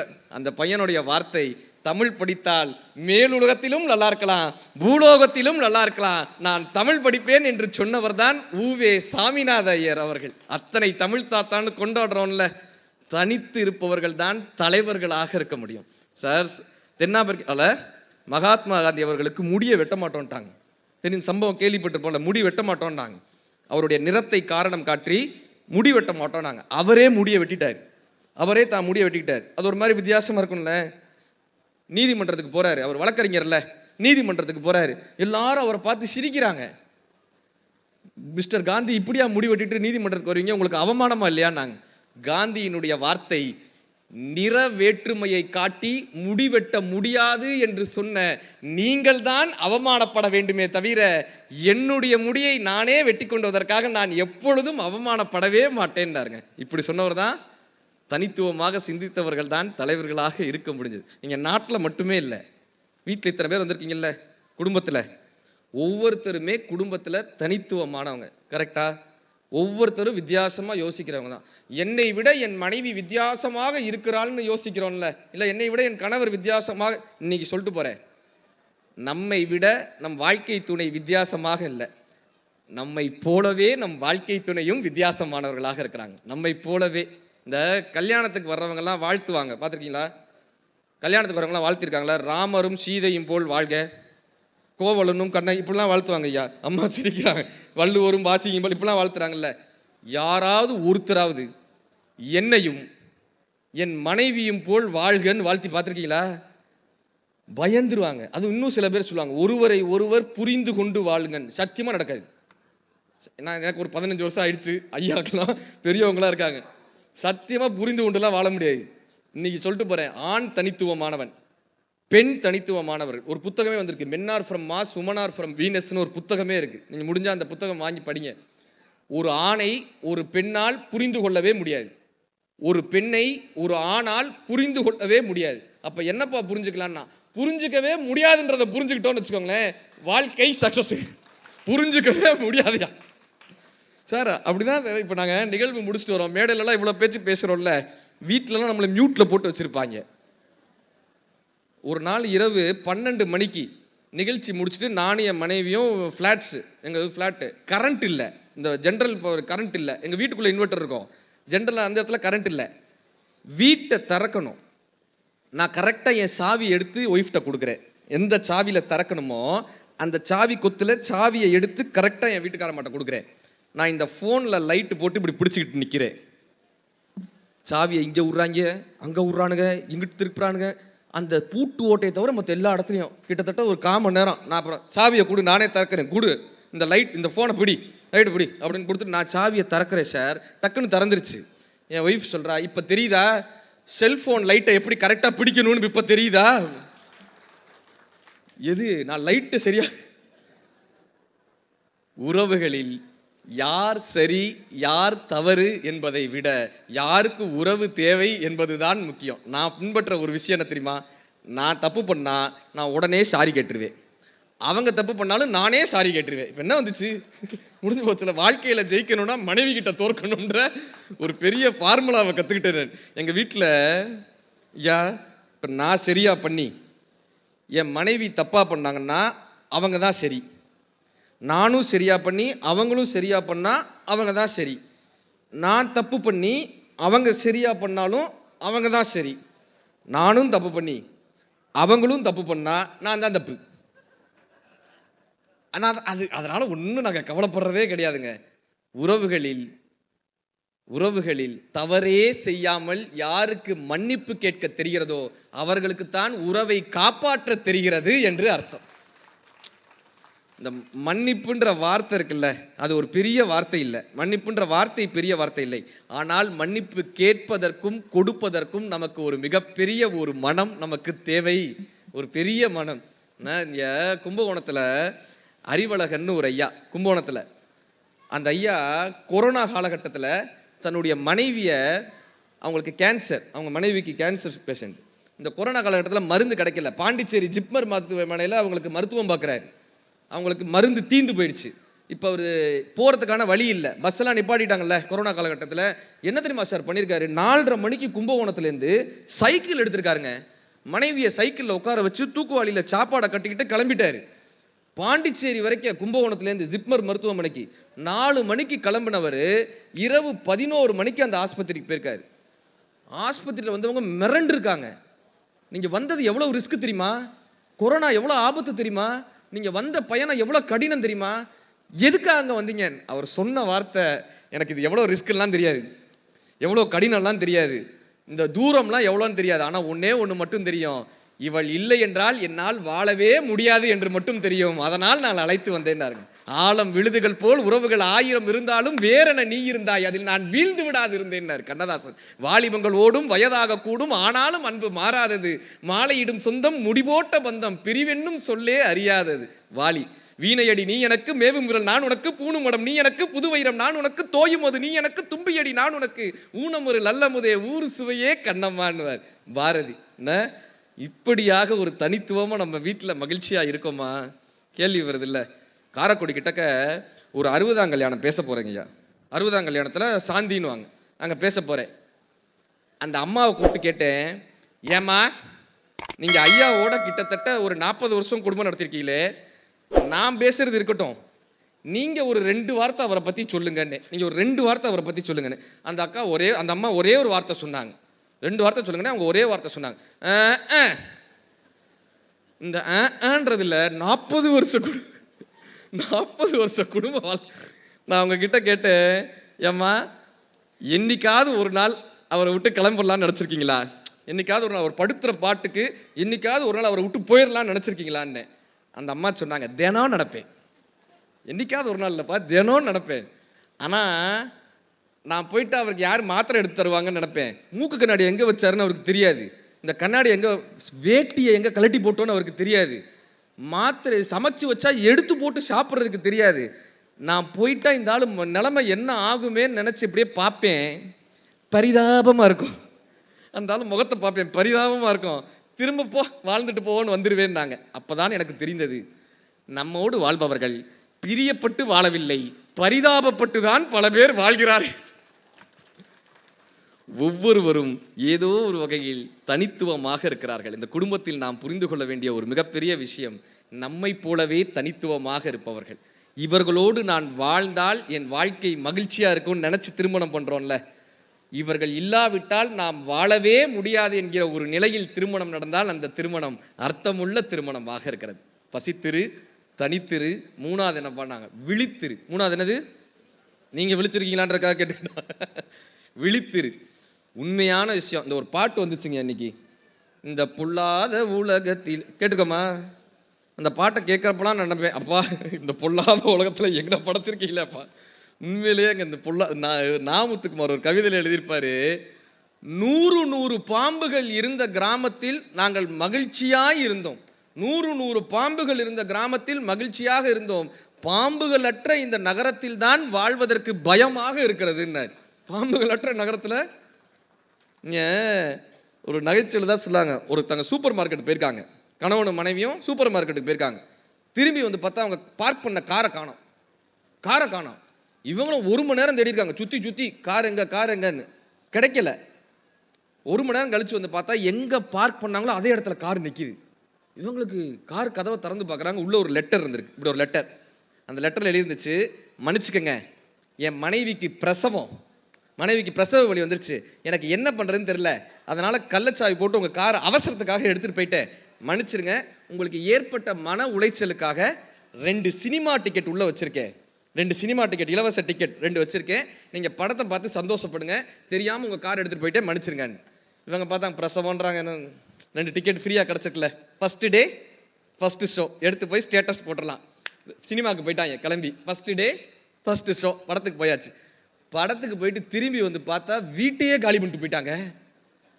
சுத்தமா வீட்டுல ஒரு சாமான் இல்லை. அங்க ஒரு லெட்டர் வச்சிருந்தான், என் மனைவிக்கு பிரசவம்னு சொன்னேன்ல, பெண் குழந்தை பிறந்திருந்துச்சு, அதுக்கு நாளை பண்ண சீர்சனத்தையெல்லாம் செய்யணும், எனக்கு உங்களை விட்டா யார் இருக்காங்க, அதனால மொத்தமா அடிச்சுட்டு போயிட்டு. சார், நமக்கு ஒருவர் ஏதோ ஒன்றை அன்பளிப்பாக தருகிறார் என்றால், நமக்கு ஏதோ ஒருவர் இலவசமாக தருகிறார் என்றால், சம்பந்தமே இல்லாமல் நம்மை ஒருத்தர் பாராட்டுகிறார் என்றால், நம்மிடமிருந்து ஏதோ ஒன்றை அவர்கள் திருடப் போகிறார்கள் என்று அர்த்தம். அதற்கு நாம் விழிப்புணர்வோடு இருக்க வேண்டும். இந்த பணத்தை திருடுறவங்ககிட்ட இருந்து கூட ஓரளவுக்கு தப்பிச்சிடலாம். இன்றைய சூழ்நிலையில் இது வரைக்கும் பேச்ச கேட்கலன்னா கூட பரவாயில்ல, இனிமே கேட்டுருங்க. இன்றைய சூழ்நிலையில் நாம் யாரிடம் தெரியுமா ஜாக்கிரதையாக இருக்கணும்? பணத்தை திருடுபவர்களமா இல்லை, நேரத்தை திருடக்கூடிய திருடர்கள் இருக்காங்கல்ல, இந்த நேரத்தை திருடக்கூடிய திருடர்களிடமிருந்து தான் நாம் ரொம்ப ஜாக்கிரதையாக இருக்கணும். நடிப்பு அரக்கனா ஒருத்தர் வந்திருக்காரு சார், நடிப்பு அரக்கன், எங்க கேமரா கிடைச்சாலும் போய் நடிக்கிறாங்க. இந்த தர்பூசணியை தின்னுட்டு இப்படின்னு சொல்லி அவர் ஏதோ ப்ராப்ளம் ஆயிட்டாரு. அவரை கொண்டு போய் ஒரு தனியார் தொலைக்காட்சியில ஒரு ஷோல விட்டு நடிப்பு அரக்கன்னு நின்றுட்டு இருக்காரு. அவர் நடிப்பு அரக்கன் தான். அதை பார்த்து நம்ம நேரத்தை வீணடிச்சோம்னா நாமெல்லாம் படித்த கிறுக்கன்னு அர்த்தம். படித்த கிறுக்கு. நடிப்பு அரக்கனை கொண்டாடிட்டு இருந்தோம்னா அது அவருடைய திறமை, சமூகத்தினுடைய மடமை. அவர் அந்த சினிமாக்கெல்லாம் போயிட்டார், அந்த ஷோக்கெல்லாம் போயிட்டாங்க. ஆனால் இந்த அடுத்த தலைமுறையை நாம் காப்பாற்ற வேண்டும்னு வச்சுக்கோங்களேன். இந்த மாதிரியான விஷயங்களிலிருந்து சரியான ஆளுமைகளை நம்ம காட்டணும். இது ஏன் இவ்வளவு தூரம் ஒரு உருவமா சொல்றோம்னா, ஏன் இவ்வளவு தூரம் இதை யோசிச்சு ஒவ்வொரு விஷயங்களும் இவ்வளவு அழுத்தமாக சொல்றோம்னா, ஒரு ஸ்கூல்ல போய் கேட்கிறேன், நீ என்னப்பா ஆக போறேன்னு. அப்படி மேடைகளில் பேசுறோம்ல, மோட்டிவேஷனல் டாக்ல போகும்போது ஒரு ஸ்கூல்ல கேட்கிறேன், நீ என்னப்பா ஆக போறேன்னு. ஒரு பையன் சொல்றான், அண்ணே நான் பைனாப்பிள் ஸ்டார் ஆக போறேன். பைனாப்பிள் ஸ்டார் ஏன்டானே, வாட்டர்மெலான் ஸ்டார் இருக்கும்போது பைனாப்பிள் ஸ்டார் இருக்கக்கூடாதான்னு கேட்குறாங்க. இந்த இன்ஸ்டாகிராம்லையும் யூடியூப்லையும் வந்துட்டோம்னா நம்ம பிரபலம் ஆயிரலான்னு ஒரு பெரிய மாயை இன்னைக்கு மாட்டிகிட்டு இருக்கோமே. கரெக்டா? இன்னைக்கு சொல்லிட்டு போறேங்க, யூடியூப்லையும் இன்ஸ்டாகிராம்லையும் வந்தாலும் பெரிய வருமானங்கள்லாம் நமக்கு கிடைச்சிடாது. ஒரு காலகட்டத்தில் யாருப்பா அவங்க ரோல் மாடல் கேட்டால் விவேகானந்தரை சொன்னாங்க. யாருப்பா அவங்க ரோல் மாடல் கேட்டால் அன்னை அரவிந்தரை சொன்னாங்க, ரமண மகரிஷியை சொன்னாங்க. அதுக்கப்புறம் எழுத்தாளர்கள் ஜெயகாந்தனிலிருந்து பாலகுமாரனை படிப்பேங்க, ஜெயகாந்தனை படிப்பேங்க, சுந்தர ராமசாமியை படிப்பேங்க. அரசியல் தலைவர்களை சொன்னாங்க, தந்தை பெரியார் எனக்கு பிடிக்குங்க, அண்ணாவை பிடிக்குங்க, காமராஜரை பிடிக்குங்க. அவர்களை இன்ஸ்பிரேஷன் எடுத்திருந்தாங்க. இன்னைக்கு இந்த சமூக வலைதளங்களில் வரக்கூடிய கோமாளிகளை அடுத்த தலைமுறை ரோல் மாடலாக எடுத்து வச்சுட்டு இருக்காங்களே. கண்ணதாசனை தான் சொல்லுவார், காப்படி நெல்லும் காணா உமியும் கையிலோர் வெற்றி கண்டதும் குதிக்கும், இயற்கையின் நியதி எவருமே அறியார், ஆடி குதிக்கும் அறகுறை திறமையும் கூடி கவிலும் குடமும் உடையும், கற்றவை கையளவு என்பதால் தான் கலைமகள் இன்னும் கற்றுக்கொண்டே இருக்கிறாள்னு கண்ணதாசனையா சொல்லுவார். கலைமகளே படிச்சுக்கிட்டே இருக்காராம். நம்ம ஆளுங்க இன்ஸ்டாகிராமில் வந்து 10 லைக் வந்துருச்சுன்னா சார் ஐ ஆம் சக்சஸ்ன்றானே, இல்லை ஒரு 4 லைக் வந்துட்டா இவன் தலைவான்றானே. என்னன்னா, இந்த கல்லூரிகளுக்கு இந்த பள்ளிகளுக்கெல்லாம் நாங்கள் வைக்கக்கூடிய பெரிய வேண்டுகோள் என்ன தெரியுமா, இந்த சமூக வலைதளங்களில் வரக்கூடிய கோமாளிகளை தயவு செய்து அடுத்த தலைமுறைக்கு ரோல் மாடலாக, அடுத்த தலைமுறைக்கு முன்னுதாரணமாக காட்டாதீங்க. அடுத்த தலைமுறைக்கு அவர்களை கொண்டு வந்து காட்டினால் நம் குழந்தைகள் கோமாளிகளாக வருவார்களே தவிர ஒருபோதும் கோமகனாக வரமாட்டாங்க. இந்த இந்த கோமாளிகள் வரும்போது தலைவான்னு கத்துறான் சார், சின்ன பயலுக தலைவான்றான். நமக்கு அதை பார்க்குறப்ப பயமா இருக்கு. இந்த தலைமுறையை பார்க்கும்போது பயமாக இருக்கு. இதை நாங்க தான் சொல்ல முடியும். இதை ஒரு பேச்சாளராக நாங்கள் தான் சொல்ல முடியும். இதை வாசித்தவர்களாக நாங்கள் தான் சொல்ல முடியும். ஏன் பாடினா வள்ளுவர் சொன்னார், இனர் உழ்த்தும் நாரா மலரணையார் கற்றது உணர விரித்துரையாதார்னார். படிச்சுட்டு உணர்ந்துட்டு ஒரு விஷயத்த சொல்லலைன்னா நீங்க காகித பூ பாடினார், காகித பூனார். இப்படியான கோமாளிகளை நம்ம குழந்தைகளுக்கு முன்னுதாரணமாக காமிச்சாவன் தலைவான் கத்துறான். கண்ணதாசன் ஐயா கேட்பார், நெருப்பினை நிலவே என்பார், நீசனை தலைவா என்பார், கருப்பினை வெண்மை என்பார், செருப்பையே வணங்கும் இந்த நாட்டில் பிறந்தேனே பாவின்னு கண்ணதாசன் ஐயா சொல்லுவார். இப்ப யாரப்பா காட்டணும்னாங்க, இன்னைக்கு கிட்டத்தட்ட 500 ஏக்கர் நீர்நிலைகளை தூர்வாரி இருக்கார் விமலா ராகவன் அப்படின்ற ஒரு அற்புதமான ஒரு தம்பி. விமல் ராகவன்ற தம்பி 500 ஏக்கர் நீர்நிலைகளை காப்பாற்றிருக்கார். அவர் அறிமுகப்படுத்துறோமா தெரியாது. தன்னுடைய தம்பி இறந்து போயிட்டாருன்னு சொல்லி கூப்பிட்ட நேரத்துக்கு ஆம்புலன்ஸ் வரல, தம்பியை காப்பாற்ற முடியல. தன்னுடைய சொத்துக்கள் முழுவதையுமாக விற்று ஆம்புலன்ஸ் வாங்கி கொரோனா காலகட்டத்தில் 625 பேருடைய உயிரை காப்பாற்றினார். பாண்டிச்சேரி ராமநாதபுரத்தை சேர்ந்த ஆம்புலன்ஸ் மணி என்பவர். அதுல கிட்டத்தட்ட 65 பேர் கர்ப்பிணி பெண்கள். அவர்களை நமக்கு தெரியுமா? தெரியாது. இந்த தெருவோரமாக நாய்கள் அடிபட்டிருக்குல்ல, இந்த நாய்களை எல்லாம் ஆதரித்து ஒரு மிகப்பெரிய காப்பகத்தை உருவாக்கி இருக்காங்க. கலா குபேந்திரன் அவர்கள். இவங்க கதாநாயகர்கள். இவங்கெல்லாம் நமக்கு தெரியவே தெரியாதுல்ல, இன்ஸ்டாகிராம்ல வரவே இல்லைல்ல, சோசியல் மீடியாவில் லைக்ஸ் வாங்கல இல்லை, இப்படியான மக்களுக்கு ஃபாலோயர்ஸ் இல்லைல்ல. இந்த ஃபாலோயர்ஸ் இல்லாததனால் உண்மையான கதாநாயகர்கள் யாருன்னே தெரியல. ஃபாலோயர்ஸ் கல்யாணத்துக்கு போனாக்க பொண்ணு கேட்குது, சார் எத்தனை ஃபாலோயர்ன்றாங்க. என்ன ஃபாலோயர்ஸ் வந்துட்டாக்க பெரிய ஆளுன்ற. நான் கல்யாணம் பண்ணுறப்ப 15 வருஷத்துக்கு முன்னாடி எங்கள் மாமனார் கேட்டார், மாப்பிள்ளை என்ன பண்ணுறீங்க அப்படின்னாரு. பேச்சாளராக இருக்கேங்க. பேச்சாளராக இருக்க, சரி சாப்பாட்டுக்கு என்ன பண்ணுற அப்படின்னாரு. சாப்பாட்டுக்கு போவாங்க, ஏதாவது கொடுப்பாங்க, இந்த பேச்சல் பேசுவோம், அதாவது ஓஹோ அப்போ வாயை வாடகை கூட்டிருக்கேன்னு சொல்லுங்க அப்படின்னாரு. நான் ஊருக்குள்ள மோட்டிவேஷனல் ஸ்பீக்கர்னு சொல்லி வச்சு யாரை நம்ம அடுத்த தலைமுறைக்கு அறிமுகப்படுத்துகிறோன்றது ரொம்ப ரொம்ப முக்கியம். there is a difference between popularity and celebrity. பாப்புலாரிட்டினா யார் தெரியுமா? பிரபலமாக திடீர்னு பிரபலமாக வர்றவர். ஒருத்தர் கடிதாசி படிச்சு தப்பு தப்பா பேசிட்டு இருந்தார், அவர் ஒரு நாள் பிரபலமா இருந்தார்.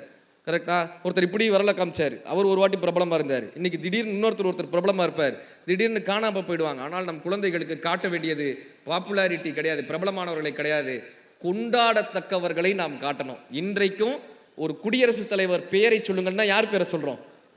அப்துல் கலாம் ஐயா பேரை சொல்றோமா? ஏனென்றால் அவர் கொண்டாடத்தக்கவர். வள்ளுவரை 2000 வருடங்கள் நாம் நினைவு வைத்திருக்கிறோம் என்றால் அவர் கொண்டாடத்தக்கவர். இப்படியானவர்களை அறிமுகப்படுத்துங்க. மேட்டுப்பாளையத்து பக்கத்துல ஒரு தீண்டாமை சுவர்னு ஒன்று கட்டினாங்க, அது இடிஞ்சு உளுந்தது. 2 குழந்தைங்க இறந்து போனாங்க. அந்த தீண்டாமை சுவர் சம்பவம் எல்லாருக்கும் ஞாபகம் இருக்கும். 2 குழந்தைங்க இறந்து போனாங்க. அந்த ஊர் மக்கள்லாம் அவங்க அப்பா கிட்ட சொல்லி விடுறாங்க, செல்வராஜ் அந்த அப்பா பேரு. செல்வராஜ், நீ ஆஸ்பத்திரிக்கு போனா அந்த டாக்டர்லாம் வந்து குழந்தை உறுப்பை கேட்பாங்க, இதை கொடு அதை கொடுன்னு கேட்பாங்க, எந்த படிவத்திலையும் கையெழுத்து போட்டுறாதான்றாங்க, எதுலையும் கையெழுத்து போட்டுறாத. இவர் போறாரு, தன்னுடைய 2 குழந்தைகளுடைய உடல் கிடக்கு, பிஞ்சு குழந்தைங்க, 2 குழந்தைகளோட எப்படி இருக்கும் மனநில? அவருக்கு இருக்கிற வாழ்க்கையில இருந்த ஒரே ஆதாரமே அந்த 2 குழந்தைங்க தான். 2 குழந்தைகளோட உடல் கிடக்கு, அழுகை வருது. ஒரு பக்கம் ஆற்றாமையில இருக்காரு. மருத்துவர் வந்து ஒரு படிவத்தை நீட்டுறாங்க, ஐயா உங்க குழந்தைகளுடைய கண்ணு நல்லா இருக்கு, அதை தானம் பண்ண முடியுமான்னு ஒரு படிவத்தை நீட்டுறாங்க. இவர் எதுவுமே யோசிக்கல, அழுகையை தொடச்சிட்டு கையெழுத்து போட்டு வந்துட்டார். இப்ப வந்த மக்கள்லாம் சண்டைக்கு வராங்க, அறிவு இருக்கா அவனுக்கு?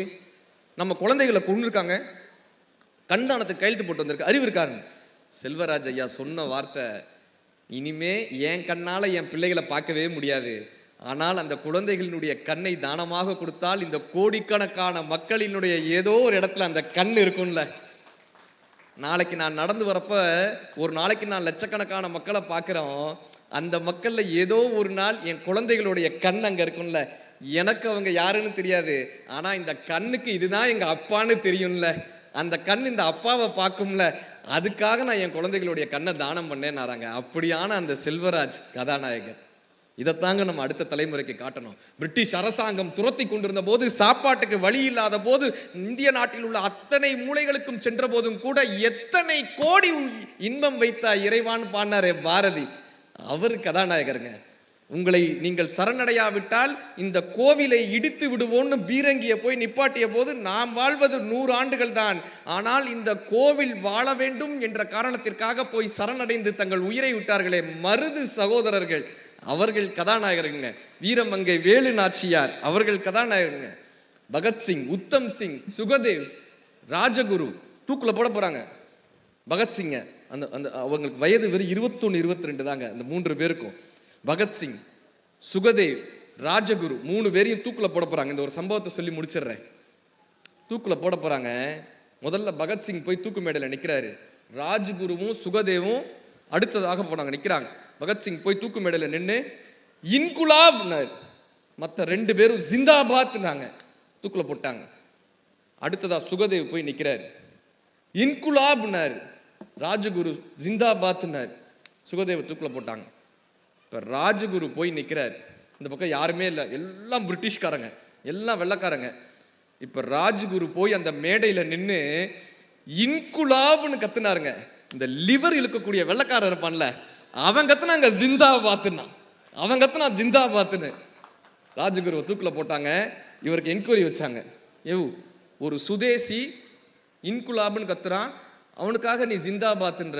அந்த வெள்ளைக்காரனுடைய பதில் என்ன தெரியுமா? அந்த இளைஞர்களுக்கு வெறும் 22 23 வயது கூட இருக்காது, இன்னும் வாழ்க்கையவே அவங்க தொடங்கவே இல்லை. அந்த இளைஞர்களுக்கு எப்படிப்பட்ட நாட்டுப்பற்று இருக்கிறது, தன் உயிரை நாட்டுக்காக கொடுக்கக்கூடிய அந்த நாட்டுப்பற்று அந்த இளைஞர்களுக்கு இருக்கிறதே, இப்படியான நாட்டுப்பற்று எனக்கு இல்லையே என்று நினைத்தேன், அவனுக்காக நான் குரல் கொடுத்தேன். இவங்க கதாநாயகர்கள். இதை நம்ம அடுத்த தலைமுறைக்கு காட்டுறோமா? இன்ஸ்டாகிராமிலும் ஃபேஸ்புக்கிலும் வரக்கூடிய கோமாளிகளை தயவு செய்து உங்கள் குழந்தைகளுக்கு காட்டாதீர்கள். இப்படியான புத்தக திருவிழாவுக்கு அழைத்து வாருங்கள். இப்படியான புத்தக திருவிழாவுக்கு வந்தால் உங்கள் குழந்தைகளுக்கு சரியான கதாநாயகன் யார் என்று தெரியும். அப்படியாக அடுத்த தலைமுறையை வளர்த்தெடுக்க வேண்டும் என்று நினைத்தமைக்காகவே பெரம்பலூர் மக்கள் அத்தனை பேருக்கும் ஒரு பெரிய கைதொட்டலோடு வாழ்த்துக்களும். பார்க்க தெரிந்தால் பயணம் தொடரும், பயணம் தொடர்ந்தால் கதவு திறக்கும், கதவு திறந்தால் காட்சி கிடைக்கும், காட்சி கிடைத்தால் கவலை தீரும், கவலை தீர்ந்தால் வாழலாம், வாழ நினைத்தால் வாழலாம், வழியா இல்லை பூமியில் ஆழக்கடலும் சோலை போலே ஆசை இருந்தால் நீந்திவான். நாங்க பார்த்தன் வில்லின் கணையழகு, பார்த்தன் வில்லின் கணையழகு, பாரதி மீசை முனையழகு, பார்த்தன் வில்லின் கணையழகு, பாரதி மீசை முனையழகு, பார்க்கும் முகமோ பொய்யழகு, பார்க்கும் முகமோ பொய்யழகு, படித்தால் மட்டுமே வருவது மெய்யழகு, படித்தால் மட்டுமே வருவது மெய்யழகு. இப்படியாக இந்த வாழ்க்கையில், பொய்யான வாழ்க்கையில் மெய்யை கடத்த வேண்டும் என்பதற்காக அருணகிரிநாதர் தான் சொல்லுவார், வாழ வயதாகி அழகாகி முதனாகி படி வாடிமொண்டாடி மருளாடி விளையாடி விழல் வாழ்வு சதமாகி மட கூடமோடு பொருள் தேடி வாசனை புழுகோடு மலரோடு மனமாகி கமல் வாசனைகளாகி விளை மாதரோடு கூடி அவர் ஆசைகளிலே சில நாள் போய் தோல் திரைகளாகி நிறைகளாகி இரு கால்கள் தடுமாறி பரிமாறி பசு பதி பாசம் சூழ் கதிகள் மாறி சுகம் மாறி தடியரோடு திரி ஒரு நாளில் சூளை சொறி வாதமோடு நீரழிவு சூளமென கசு மலம் என நாரி உடல் அழிவேனோன்னு அருணகிரிநாதர் பாட்டு இருக்கு. கசுமலமாக போகக்கூடிய இந்த வாழ்க்கையை மீட்டெடுத்து அர்த்தமுள்ள வாழ்க்கையாக தருவது இந்த புத்தகங்கள். இந்த புத்தக திருவிழா இன்னும் பல ஆண்டு நடக்க வேண்டும். பெரம்பலூர் மக்களிலிருந்து இந்த புத்தக திருவிழாவின் மூலமாக பெரும் எழுத்தாளர்கள் உருவாக வேண்டும், பெரும் பேச்சாளர்கள் உருவாக வேண்டும், பெரும் அதிகாரிகள் உருவாக வேண்டும். இப்படி மாவட்ட ஆட்சித்தலைவர் போல இன்னும் பல பெண்கள், சாதனை பெண்கள் பெரம்பலூரிலிருந்து உருவாக வேண்டும் என்று எல்லாம் வல்ல இறைவனிடம் வேண்டி வாய்ப்பளித்த அத்தனை பெரியோர்களுக்கும், பப்பாசி நிறுவனத்திற்கும், பெரம்பலூர் மாவட்ட நிர்வாகத்திற்கும், பெரம்பலூர் மக்கள் பண்பாட்டுக் கழகத்திற்கும், மேடையில் அமர்ந்து எங்களை ஆசீர்வதித்துக் கொண்டிருக்கக்கூடிய பெரியோர்களுக்கும் நன்றி பாராட்டி விடைபெறுகிறோம். நன்றி.